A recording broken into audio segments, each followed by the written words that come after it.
I ask the Lord to walk for me, talk for me, speak for me, sing for me, and help me down those steps in high heels and not fall. The legendary Reba McEntire is dishing on her pre-show routine and so much more. And we've got the stories that define the week on People in 10. I'm Andrea Belke, bringing you everything you need to know about pop culture right now. We've got 10 minutes, so let's dive right in with the first 5. Starting with the shocking altercation between Will Smith and Chris Rock at the 94th Academy Awards. Will has since publicly apologized to Chris for slapping him on the Oscar stage after the comedian made a joke about Will's wife, Jada Pinkett Smith, in reference to her being bald. Jada has also recognized it as a season for healing. The incident occurred when Rock was presenting the award for Best Documentary and has received mixed reactions. That is the worst thing Will Smith has ever done. Wait, I forgot about Wild Wild West. Denzel Washington, Tyler Perry, and Bradley Cooper were seen checking on Will afterward, who went on to win for Best Actor later that night. Tiffany Haddish told People later in the evening that seeing Will defend Jada was the most beautiful thing, while Jim Carrey said he was sickened by the audience's standing ovation after Will's win.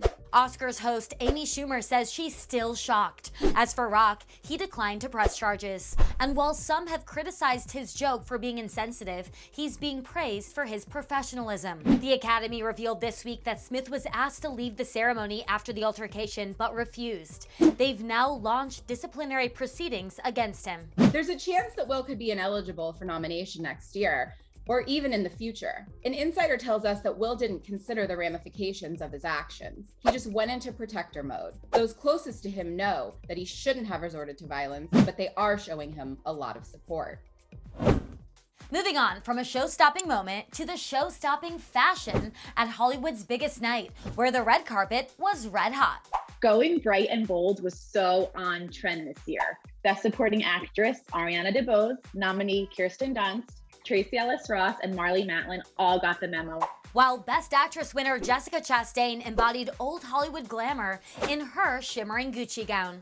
Her stylist tells People that Jessica wanted something unexpected for the Oscars. Her look combined 2 other popular trends of the night, pastels and sequins. These glittering gowns were works of art, but some more than others.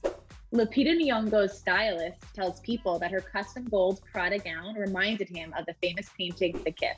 Menswear served up some more inspiration across the board, some classic, some with a twist, but all fashion forward, while ruffles turned up the volume and cutouts showed daring peaks of skin. And oh, the jewelry. Pieces by Bulgari, Tiffany & Co., Chopard, and Van Cleef & Arpels dazzled on the red carpet. And leave it up to Beyonce to wear 150-carat Lorraine Schwartz earrings. These were worth over $9 million. And we were mesmerized by all the chic couples who hit the carpet. From longtime loves like Nicole Kidman and Keith Urban and Mila Kunis and Ashton Kutcher, to newer flames like Jessica Betts and Niecy Nash and Kourtney Kardashian and Travis Barker. These duos brought the PDA to LA. While newly single Jason Momoa was spotted chatting up Kate Beckinsale at the Vanity Fair after party and even lending her his jacket. We'll be keeping an eye on these two.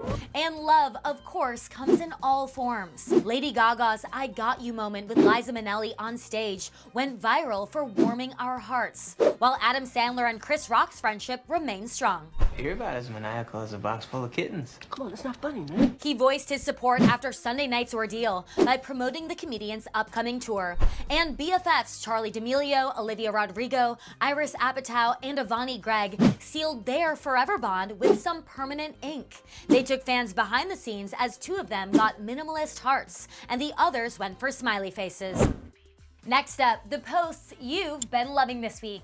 Alec and Hilaria's Baldwin bunch is growing again, with baby number 7 coming this fall. Hilaria admits they were pretty sure their family was complete before now, so this came as a surprise. But 3-year-old Romeo knows what's up. He's pretending he has a baby on the way, just like mommy. And ever wonder what Oscars weekend is really like? Megan Thee Stallion's got us covered. I really just came on here to tell y'all about one of the most iconic 48 hours a bitch like me ever had. In a new TikTok, the rapper narrates it all. Rehearsals, hair and makeup, arriving in style, and even backstage as she prepped for her history-making performance. And from the Oscars to Oscar the dog. You lived your life like a candle in the wind. Hailey and Justin Bieber's precious pup is basking in the breeze. The couple adopted their dog son back in 2018, and he's been living his best life ever since.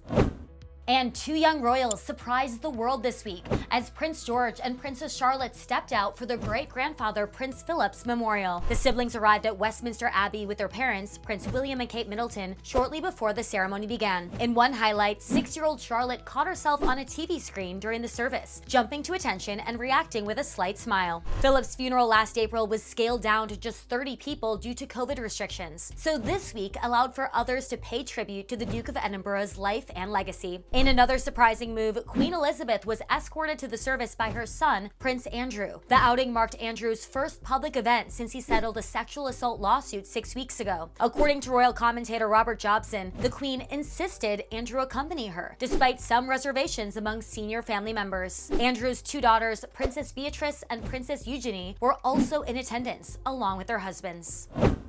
Now, let's move on to some screen time. I'm so excited to be joined now by Reba McEntire. Her new album and DVD pairing, My Chains Are Gone, is out now. Gotta get down on your knees, believe, fold your hands and beg and plead. Gotta keep on praying. I'm gonna ask you 5 questions. For question number 1, you have to give me 1 answer. For question number 2, you have to give me 2 answers, and so on. Let's get started. This new project features you performing some of the most beloved hymns of all time, plus some of your faith-focused hits throughout the years. Now, music, and in particular, faith-based music, can really help people through obstacles or tough decisions or situations in their lives. So, what is one way that you think music has helped you in that way? Oh, I could say a dozen. When I'm sad, music helps me. When I'm happy, music continues to lift me up. I've gone through divorces, I've gone through tragedy, and music is always there to fill that empty spot in my heart. We give this world back to God. And the title, My Chains Are Gone, symbolizes someone who is finally free from the things once holding them back.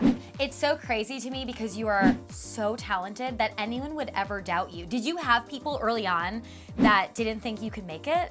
I think there was quite a few people who were surprised, absolutely.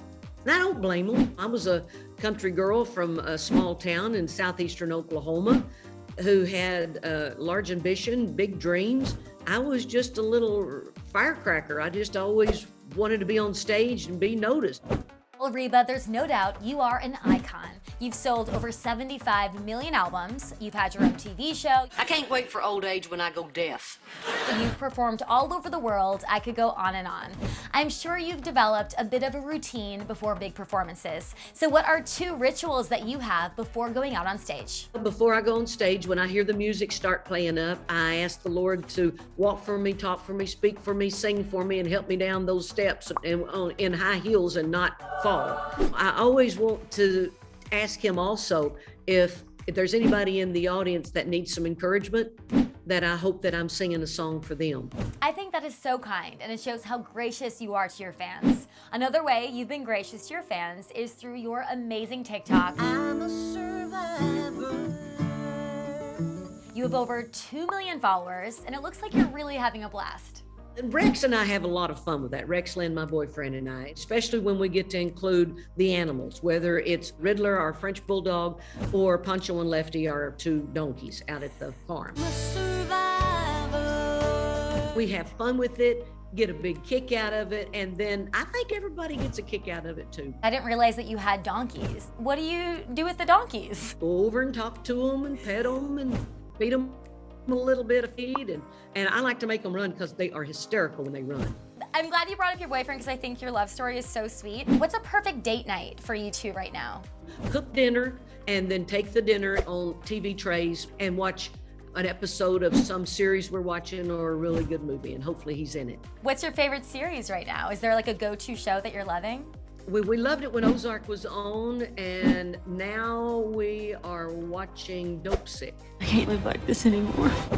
The DVD features a look back at your first ever solo headlining show at the Ryman Auditorium in 2017 and includes special guests Trisha Yearwood, Kelly Clarkson, and the Isaacs.